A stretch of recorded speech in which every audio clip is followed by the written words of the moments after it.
When you're planting your vegetable garden, you're probably thinking a lot about sun, soil, and water, and not a whole lot about the aesthetics of your vegetables. Today, we're in Holiday, Utah to talk to Cynthia Stringham, the inspirational home gardener behind Melon Monologues, about how she interplants veggies into her front yard landscape. My celery's flowering. This is like, Oh, it's very pretty. Don't forget to subscribe to Modern Gardener so that you don't miss more great information about growing your own food in Utah. Thank you so much, Cynthia, for having us out today. I've been looking forward to talking to you about this topic for a really, really long time. Before we get into talking about putting veggies into your front yard landscape, I want to know just a little bit about how long you've been gardening, why you love it. I have been gardening for quite a bit. I mean, as a child, my dad was the veggie gardener, my mom was the flower gardener, and I just loved working with them out in the yard. That's so great. And so you've got this great property here. We won't get into it too much in this video, but you have an incredible backyard garden that is just like so many beautiful things growing. So even with your backyard garden, you still felt more need for veggies. I always feel more need. I know. If I didn't have 4 boys, I would have no grass and we would have more vegetables. More. No, yes, I am always looking for ways to extend my garden, especially on the produce side, just because we actually eat from our garden daily, even throughout the winter. But I have a problem, which is I love flowers too, so I'm always trying to figure out ways that I can squeeze everybody in at the same time. Yeah. Look at that zinnia. With just understanding how great it is for everything to grow together, it really helps with pest control, it helps vegetables grow well, and then when you pull something out, you have something that's going to come in its place, so it doesn't feel like there's a giant empty hole all the time. That's a really great point, because I'd say if there were one way that I would characterize your front yard landscape is bounty. I mean, everything is just always seeming to be so full and there's always something coming on, that's for sure. Yeah, for sure. For better or for worse.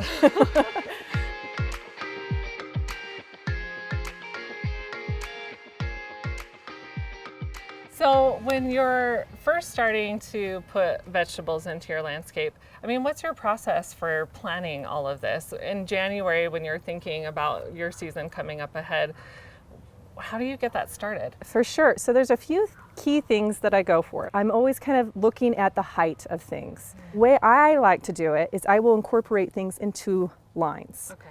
That way I have like a row of vegetables, a row of flowers, like I'll start with something really low, like a sweet alyssum.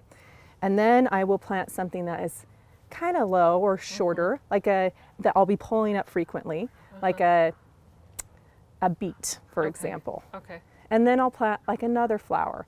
And then I'll plant something that maybe I won't be harvesting until later in the season, like a Brussels sprout, so that it has room to grow, that it can get nice and tall, but then I'll put another layer of flowers behind it, and the flowers will help protect. So I kind of do things in lines, so that when I pull things out of the ground, something's behind or in front of it that's going to fill in. I see. Right, because that's really the big part of planting your veggies in the front yard is aesthetics. You kind of want to make it look pretty, right? I mean, the backyard is pretty on its own, but it's a different kind of pretty. Right, It's very, I mean, everything's in rows and it has function. Right. Where up here, it's like I wanted to make it function and beautiful at the same time, right? You want to be in Better Home and Garden. Yes, I want to be on Modern Gardener. So that's kind of my logistics. Plus, it's great. I love having talking points when neighbors are coming around and they're like, look at this beautiful flower. Wait, is that an artichoke next to it? And then I say, and guess what else is in here? Celery, okra, tomatillos. We got it all. You know what I mean? You become your own natural farmer's market or grocery store. For sure. So. I just can only see benefits to doing it. You can see all the celeries in here. So here are some artichokes. Actually, I have some peppers in here too. So here's an artichoke blooming. This is my pumpkin plant.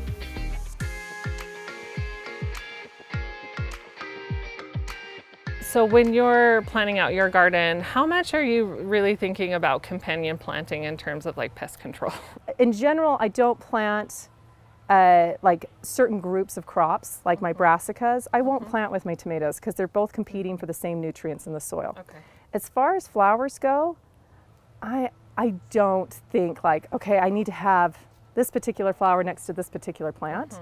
Right. I will look more of how full does this flower get, and is it going to overpower some of my plants? Like up front actually is a perfect example where I have peppers, and I wasn't thinking about like how this plant was going to overpower the pepper so much. I wanted some shade on the pepper, but it almost outweighed and covered the pepper plant. So here's this sad little pepper that's like, help me. So it's, I mean, really just kind of experimental and just trial and error. I mean, sad that I don't get the peppers, but I have some beautiful dahlias in front. So. Right, yeah. So when it comes to companion planting, I just always imagine like the incredible spreadsheet I would need to have. I know. No, I mean, I think to take that really seriously. And I think people do take it seriously, and I commend them for it. Yeah. But I've learned that you really don't, you're bringing in the pollinators with any kind of flowers that you grow. And with that also comes all the beneficial insects. Right. The ones that you're looking for, like lacewings or ladybugs that are going to eat all those aphids off your brassicas. So then what are some of your favorite veggies and flowers to put into your front yard? I use a lot of sweet alyssum. I don't like it per se as a flower, but it's a huge beneficial insect attractor. Okay. So I love sweet alyssum. I love zinnias for the color. Yeah. And also they're great for all those pollinators out there. And then for first-time gardeners, lettuce is really easy if you're starting in the spring. Lettuce, green onions, beets, like I said, zucchini, cucumbers, those are kind of easier ones to start.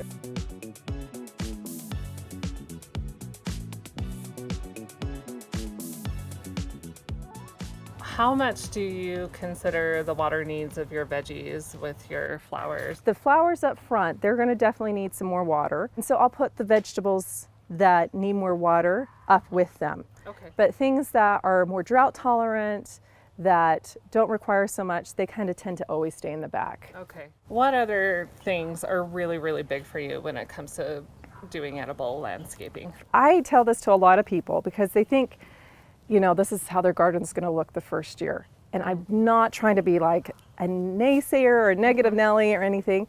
I just want to let people know your first year gardening is going to be hard. It's going to be a little tricky, and you're going to have a lot of fails. But I promise if you stick with it, the next year is going to be even better.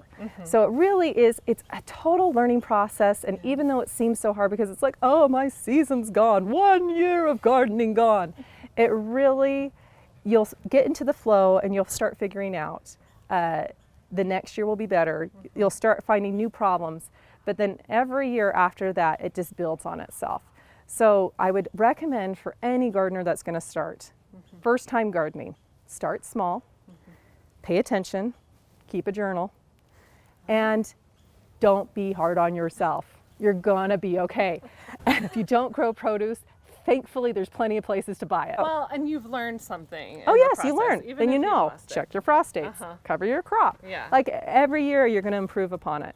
And it's not like this instant gratification, you know, master's workshop. It takes time to develop the skill, and that's the beauty of it. While your garden's growing, you are as well. I hope you've been inspired by what we've learned from Cynthia to grow more veggies of your own. If you have ideas to share, please leave them in the comment section below.